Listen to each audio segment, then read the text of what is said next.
हाय good morning student. Today और next topic is cold application. पहले आपने पढ़ा था हॉट एप्लीकेशन या heat application.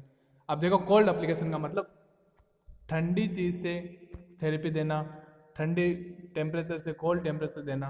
This is called cold application या therapy. Cold application is the application of agent cooler than the skin. ऐसे agent को skin के ऊपर अप्लाई करना जो क्या है, स्किन से ठंडा है, ठीक है। और cold application are also either moist or dry. ये भी क्या, मॉइस्ट नमी हो सकती है या ड्राई हो सकती है, सूखी हो सकती है। जैसे हीट भी मॉइस्ट थी और ड्राई दोनों थी, ठीक है। जैसे ये मतलब हीट में क्या था कि ऐसी चीज जो गर्मी, ऐसे अप्लीकेशन करना हीट को जो क्या है स्किन से ज्यादा गर्म हो। और कोल्ड एप्लीकेशन में क्या होता है, ऐसी चीज को अप्लाई करना जो स्किन से ज्यादा ठंडी हो। अब देखो purpose to relieve the pain. इसका भी पर्पज क्या है, पेन से रिलीव करना। To prevent gangrene. जो गैंग्रीन जैसे गल जाता है ना, जैसे धीरे धीरे कोई अगर कोई इन्फेक्शन हुआ है, गैंग्रीन वगैरह धीरे धीरे सड़ने लग जाता है, बदबूदार पस फॉर्म में, उसको प्रिवेंट करने के लिए अपन cold therapy. To prevent inflammation को प्रिवेंट, एडिमा। अब एडिमा को प्रिवेंट करने के लिए कोई स्वेलिंग वगैरह, उसके ऊपर अपन कोल्ड थेरेपी देंगे तो वो क्या होगा, रिलीव होगा। Next arrest bleeding. अगर कहीं पे जैसे कोल्ड थेरेपी क्या करते हैं, जैसे कि कहीं भी अपन को चोट लग गई है, ठीक है, वहां पे ब्लड लॉस आ रहा है, तो अगर अपन कोल्ड थेरेपी देंगे तो वेसल्स क्या होगी, कॉन्स्ट्रिक्ट होगी। अगर ब्लड वेसल्स जकड़ेगी, कॉन्स्ट्रिक्ट होगी, तो ब्लड फ्लो क्या होगा, डाउन होगा, जिससे क्या होगा, ब्लीडिंग है वो रुक जाएगी। नेक्स्ट है to decrease the elevated temperature. Body temperature ज्यादा एक्सेसिव है, किसी को फीवर है, तो अपन क्या करते हैं, अपन देखते हैं जैसे पहले के जमाने के अंदर या अभी भी अपन जैसे जैसे रुमाल को अपन ठंडे पानी में करके सर के ऊपर रखते, जिससे क्या बॉडी टेम्परेचर लो हो जाता था। वही कंडीशन है कि अपन कोल्ड थेरेपी देते हैं, वैसे जैसे बॉडी का टेम्परेचर वो डाउन आ जाएगा। फिर है एनेस्थेटाइज एन एरिया। किसी एरिया को अपन जैसे लंबे समय तक कंप्रेस रखेंगे कोल्ड का, तो उससे धीरे धीरे वेसल्स क्या है, सुन होने लग जाती है, और एनेस्थेटिक की तरह काम करता है, नर्व कंप्रेस होती है। To decrease the metabolic rate of. अब देखो हीट के अंदर क्या था, मेटाबॉलिक रेट क्या थी, इंक्रीज हो रही थी, जबकि कोल्ड एप्लीकेशन देते हैं तो मेटाबॉलिक रेट है वो कम हो जाती है। नेक्स्ट है टू प्रोवाइड, पेशेंट को कंफर्टेबल प्रोवाइड करने के लिए। अगर पेशेंट को फीवर है, टेम्परेचर ज्यादा है, तो वो रेस्टलेस फील कर रहा है, अगर कोल्ड थेरेपी देते हैं तो क्या होगा कि प्रोवाइड कंफर्ट, पेशेंट को कंफर्ट प्रोवाइड होगा। नेक्स्ट है क्लासिफिकेशन। अब देखो क्लासिफिकेशन अलग अलग टाइप में लोकल कोल्ड एप्लीकेशन में फर्स्ट है dry, local and cold application, ठीक है। लोकल कोल्ड एप्लीकेशन का फर्स्ट पॉइंट है ड्राई लोकल कोल्ड एप्लीकेशन। इसमें क्या है, ice bag, ice collar, ice pack, chemical cold bag and ice. इसमें क्या कौन से इंस्ट्रूमेंट इक्विपमेंट यूज किया, आइस के लिए आइस बैग यूज किया जाता है, आइस कॉलर यूज किया जाता है, आइस पैक, ठीक है, केमिकल कोल्ड बैग या आइस क्रेडल को यूज किया जाता है। अब देखो सेकंड है मोस्ट लोकल कोल्ड एप्लीकेशन। इसमें क्या है, एप्लीकेशन आर आइस क्यूब हो सकती है, सक कोल्ड कंप्रेस हो जाए, कोल्ड कंप्रेस हो, या इवेपोरेटिंग प्रोसेस, जिससे क्या होगा, जो नमी को खींचती है, इवेपोरेशन प्रोसेस, मतलब मॉइस्ट को बढ़ावा देती है। नेक्स्ट है जनरल कोल्ड एप्लीकेशन। अब जनरल कोल्ड एप्लीकेशन पहले तो क्या लोकल, जिसमें अलग अलग था, अब जनरल है मॉइस्ट जनरल कोल्ड एप्लीकेशन, जिसमें कोल्ड स्पंज होता है या कोल्ड बाथ देते हैं ठंडे पानी से, या कोल्ड ठंडे पानी में स्पंज को डुबा के वहां पे थेरेपी अप्लाई की जाती है। नेक्स्ट है ड्राई जनरल कोल्ड एप्लीकेशन। अब ड्राई जनरल कोल्ड एप्लीकेशन में क्या होता है, हाइपोथर्मिया कंडीशन के अंदर करते हैं, ठीक है, जिसमें बॉडी का टेम्परेचर डाउन आ जाता है। फिर आता है physiology affect of cold application. अब देखो फिजियोलॉजी कैसे अफेक्ट होती है जनरल लोकल कोल्ड एप्लीकेशन से, ठीक है। अब देखो फर्स्ट है प्राइमरी इफेक्ट, क्या होता है, पेरिफेरल वेसो कॉन्स्ट्रिक्शन। अगर पेरिफेरी एरिया में वेसो कॉन्स्ट्रिक्शन करना है तो उसके लिए वहां पे क्या था, हीट एप्लीकेशन वेसो डायलेशन, यहाँ पे क्या हो रहा है, वेसो कॉन्स्ट्रिक्शन, वेसल्स है वो कॉन्स्ट्रिक्ट हो रही है। नेक्स्ट डिक्रीज कैपिलरी की परमिबिलिटी है मेम्ब्रेन, उसकी जो इलास्टिसिटी है वो डिक्रीज हो जाएगी। नेक्स्ट है डिक्रीज लोकल जो मेटाबॉलिज्म, पाचन क्रिया बढ़ रही थी वो डाउन हो जाती है कोल्ड एप्लीकेशन से। ब्लड फ्लो डिक्रीज हो जाता है, क्योंकि हीट मिलती है तब तो ब्लड फ्लो सर्कुलेशन ज़्यादा होती है, और कोल्ड एप्लीकेशन करते हैं तब कम होता है। फिर है ब्लड विस्कोसिटी इज इंक्रीज। अब जैसे जैसे ठंडा होगा शरीर तो क्या होगा, ब्लड गाढ़ा होने लग जाएगा, तो इससे विस्कोसिटी इंक्रीज होगी। और नेक्स्ट है मसल टोन डिक्रीज, मसल की जो टोन है वो डिक्रीज हो जाती है। अब ध्यान रखना कि जो कोल्ड एप्लीकेशन में जो चीजें कम हो रही है वो हीट एप्लीकेशन में बढ़ती है, ठीक है, उल्टा होता है हमेशा, ठीक है। नेक्स्ट है secondary effect. The primary effect of cold application में last only for 30 minute to 1 hour. Primary effect होता है वो कोल्ड एप्लीकेशन का 30 मिनट से 1 घंटे तक होता है, मतलब 30 मिनट से 1 घंटे तक इसका इफेक्ट रहता है। After this time a recovery time for 1 hour must allow और secondary effect vasodilation with the take place. इसके बाद में रिकवरी टाइम में क्या होगा, वेसोडाइलेशन लग जाएगा, और वहां पे क्या हो रहा था, वेसो कॉन्स्ट्रिक्शन हो रहा था, मतलब उल्टा है होगा सबका, ठीक है। नेक्स्ट है contraindication to cold application. अब कॉन्ट्रा इंडिकेशन क्या है, क्या दुष्प्रभाव है कोल्ड एप्लीकेशन से। Cold application should not be applied in patient who are in state of shock और कोलैप्स। ऐसे पेशेंट में कभी अप्लाई नहीं हो जिसको शॉक है, उसकी ब्लड सप्लाई इंटरप्टेड है, या कोई कोलैप्स, उसकी लंग्स की एलवाई है वो कोलैप्स हो चुकी है, ब्रीथिंग डिफिकल्टी, ऐसे पेशेंट में कभी कोल्ड एप्लीकेशन नहीं करना, क्योंकि और ज्यादा कॉन्स्ट्रिक्ट होगी ब्लड वेसल, इसलिए अप्लाई नहीं करते। नेक्स्ट है cold application should not be applied when there is muscle spasm. अब मसल स्पाज़म है, आपने कोल्ड एप्लीकेशन जिससे क्या है वो मसल और ज्यादा स्पाज़म होगी और बॉडी के लिए नुकसानदायक होगी, इसलिए उसको कभी मसल स्पाज़म में हमेशा हीट थेरेपी देनी चाहिए। नेक्स्ट है cold application should not be apply in disease और disorder associated with impaired circulation. अब कोल्ड एप्लीकेशन ऐसे डिसऑर्डर में जहाँ पे क्या बॉडी का ब्लड सर्कुलेशन है, ब्लड सप्लाई है वो इंटरप्टेड है, वहाँ पे कभी कोल्ड एप्लीकेशन है, क्योंकि वो वैसा कॉन्स्ट्रिक्शन करेगी और सप्लाई और ज़्यादा कम होगी। नेक्स्ट है cold application should not be apply when there is decrease sensation. अगर बॉडी के सेंसेशन है, इंपल्स है, वो जनरेट स्लो हो रही है, तो कभी कोल्ड का प्रेस नहीं करना चाहिए। नेक्स्ट है cold application should not be applied when there is infected wound. अगर कहीं पे इन्फेक्टेड वुंड है, घाव वगैरह, तो वहाँ पे भी कोल्ड एप्लीकेशन नहीं करना चाहिए, क्योंकि हीलिंग को डाउन करेगा। नेक्स्ट है cold application should not be apply in very low temperature. अगर ज़्यादा लो टेम्परेचर है तो कभी अप्लाई नहीं करना चाहिए। Principle of cold application. अब प्रिंसिपल क्या क्या सिद्धांत पे बेस्ड है कोल्ड एप्लीकेशन, वो देखते हैं अपन। It cause constriction of blood vessel and decrease blood supply to the area. ये क्या करेगी, कॉज करेगी constriction of blood vessel, blood vessel को कॉन्स्ट्रिक्ट करेगी, सिकुड़ेगी, और डिक्रीज करेगी ब्लड सप्लाई को इस एरिया के अंदर, जिससे क्या होगा, बॉडी टेम्परेचर डाउन आएगा। फिर है cold application decrease metabolism and cell activity और ग्रोथ। कोल्ड एप्लीकेशन क्या करती है, मेटाबॉलिज्म को डिक्रीज करेगी, जिससे सेल ग्रोथ कम होगी और सेल की एक्टिविटी है वो डाउन आएगी। उसमें क्या था, इसमें जो भी है, अब देखो एक बात बता देता हूँ, हीट और कोल्ड एप्लीकेशन एक दूसरे के अपोजिट है। जो हीट थेरेपी में कम हो रहा है वो बढ़ेगा, जो कोल्ड थेरेपी में कम हो रहा है वो हीट थेरेपी में बढ़ेगा।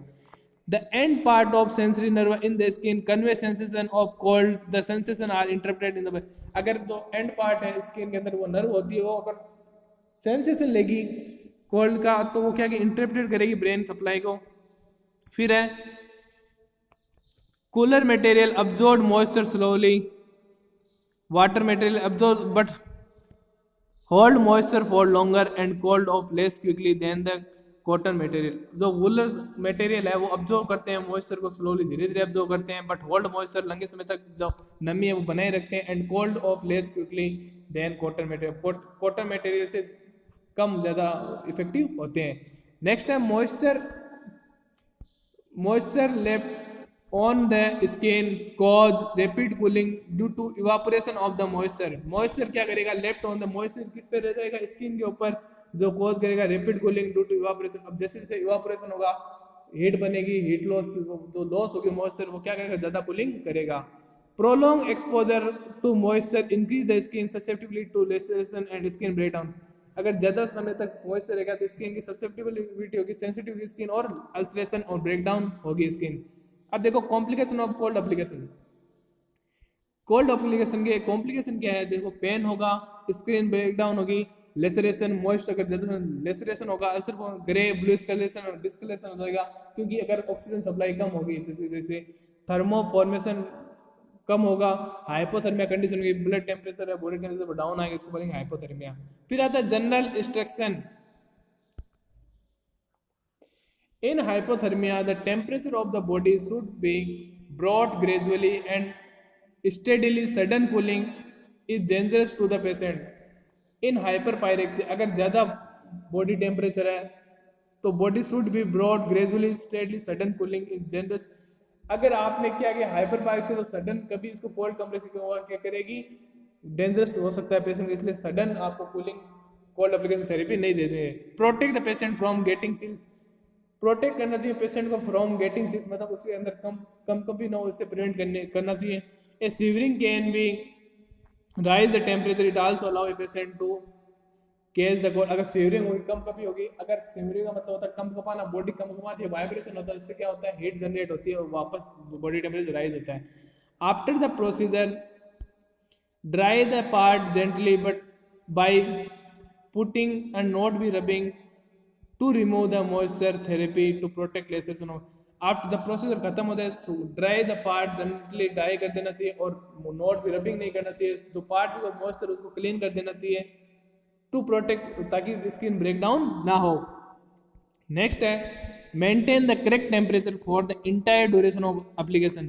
जो टेम्परेचर है वो करेक्ट टेम्परेचर रखना चाहिए जो जहाँ तक प्रोसीजर चले, ये नहीं है कि आप बढ़ा रहे हो घटा रहे हो, तो क्या करेगा पेशेंट के लिए डेंजरस हो सकता है। Never ignore the complain of patient however small they to bear, कि चाहे कितनी भी जो पेशेंट कंप्लेन है वो स्मॉल हो या बड़ी हो, उसको इग्नोर नहीं करना चाहिए। नेक्स्ट है ice cap and ice collar. क्या होता है? Ice cap is defined as a rubber cap bag filled with small piece of ice salt that serve as a device और कोल्ड एप्लीकेशन। आइस कैप क्या होता है? एक bag होता है, रबर बैग जो फिल्ड होता है स्मॉल पीस ऑफ आइस, जो बर्फ के टुकड़ों से भरा हुआ रहता है, जो सर्व करता है एज ए कोल्ड एप्लीकेशन के लिए डिवाइस की तरह यूज आता है।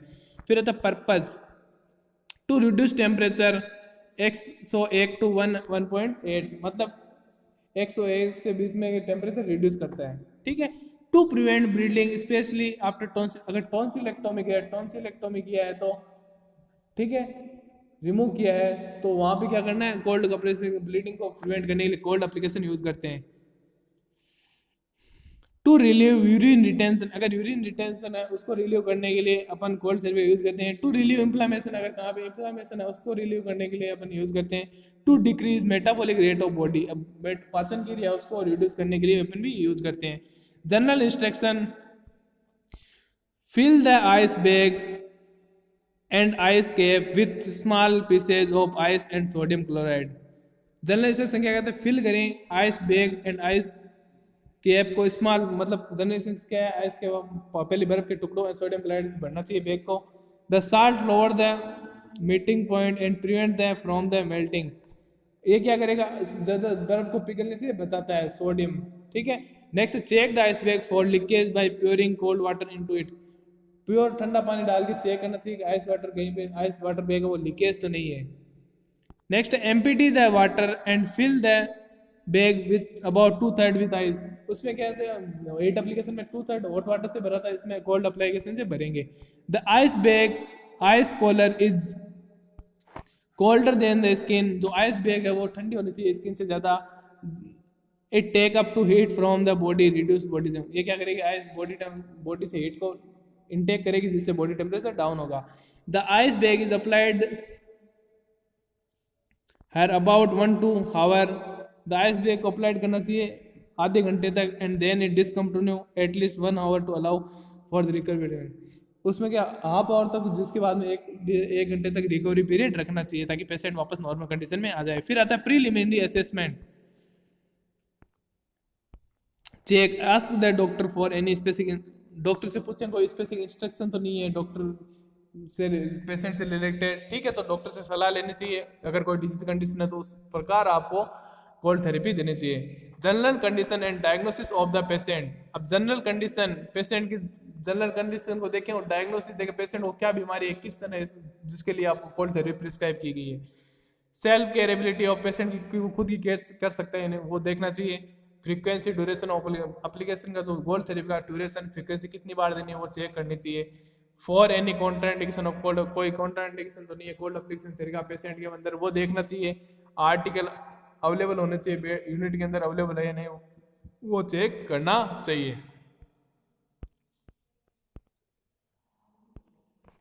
नेक्स्ट है preparation of the patient and environment. Explain the procedure to patient, patient को बताना चाहिए कि क्या प्रोसीजर है, कैसे होगा। ठीक है, पूरा उसको डिटेल में बताओ ताकि वो कंफर्टेबल फील हो, उसकी एंजाइटी है वो रिड्यूस हो। फिर है प्रोवाइड प्राइवेसी, अपने अगर पेशेंट को प्राइवेसी की नीड है तो प्रोवाइड करें। Assess the temperature of patient, patient का टेम्परेचर लेना चाहिए थेरेपी देने और बाद, देने से पहले और देने के बाद भी। फिर है position the patient comfortably, patient को कंफर्टेबल प्रोवाइड पोजीशन करनी चाहिए बेड के अंदर। ठीक है, arrange the article, bed side के ऊपर आर्टिकल को आप रखो, अरेंज करो। Assess the part of body that need to cold, उस पार्ट को, बॉडी के उस पार्ट को असेस करो जो इस पे नीड है कोल्ड एप्लीकेशन की, ठीक है। Next equipment, small Macintosh with towel, Macintosh ताकि बेड लिनन ना हो, सोइल ना हो। Ice bag with ice cube के साथ आइस बैग रखना चाहिए। साल्ट है, थर्मामीटर ट्रे रखनी चाहिए, डस्टर रखना चाहिए, फेनल कवर, ठीक है। फिर आता है प्रोसीजर, वो तो सारे थे इक्विपमेंट। प्रोसीजर में क्या होता है, पहले हैंड वॉशिंग बताया था मैंने कि मोस्ट इंपॉर्टेंट प्रायोरिटी है नर्सिंग इंटरवेंशन की। फिर है fill 2/3 KF with ice cube, जो बैग के अंदर, आइस बैग के अंदर 2/3 पार्ट में आपको आइस क्यूब डालनी है, साल्ट डालना है। And expel air before closing, थोड़ी एयर को बाहर निकाल दें और क्लोज कर दें केएफ को। And pinch of salt to ice cube before closing, चुटकी भर के साल्ट डाल दें उसके अंदर ताकि वो जल्दी से पिघले नहीं। चेक फॉर एनी लीकेज, अगर देखना चाहिए बैग के अंदर कोई लीकेज तो नहीं है, पानी गिर तो नहीं रहा बाहर। Cover bag with funnel cover, फिर कवर कर दें बैग को ताकि ज़्यादा कांटेक्ट में ना आए। आफ्टर ड्राइंग द डस्टर, फिर उसको साफ कर लेना चाहिए डस्टर से। Apply 1 hour and then remove, फिर क्या करना है आपको आधे घंटे तक अप्लाई करना है, फिर रिमूव कर देना है। फिर आफ्टर केयर, आफ्टर केयर क्या करना है आपको, ऑब्जर्व करना है फॉर ब्लू स्किन डिस्क्रेशन, कि जो स्किन है वो नीली तो नहीं पड़ गई है, ठीक है। कि ज़्यादा अपन जैसे कहते हैं ऑक्सीजन की कमी से वो क्या होगा, जो स्किन है वो ब्लू कलर डिस्क्रेशन शो करेगी। रीचेक पेशेंट, दोबारा पेशेंट का टेम्परेचर चेक करना चाहिए। Replace the article after cleaning, जो आर्टिकल जहाँ से उठाए थे वहीं पे वापस रख देना है क्लीन करके। Position the patient in comfortable, patient को क्या कंफर्टेबल पोजीशन प्रोवाइड करें ताकि वो कंफर्ट फील कर सके। फिर क्या हैंड वॉशिंग करनी है।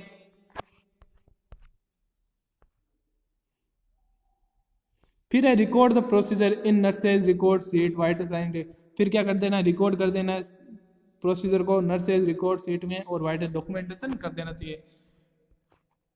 फिर आपको क्या ध्यान रखना चाहिए, अगर कोई कंडीशन अराइज हो रही है पेशेंट की डिजीज कंडीशन से रिलेटेड या टेम्परेचर में कोई डिफरेंस आ रहा है तो डॉक्टर को इन्फॉर्म करना चाहिए। ये था आपका कोल्ड एप्लीकेशन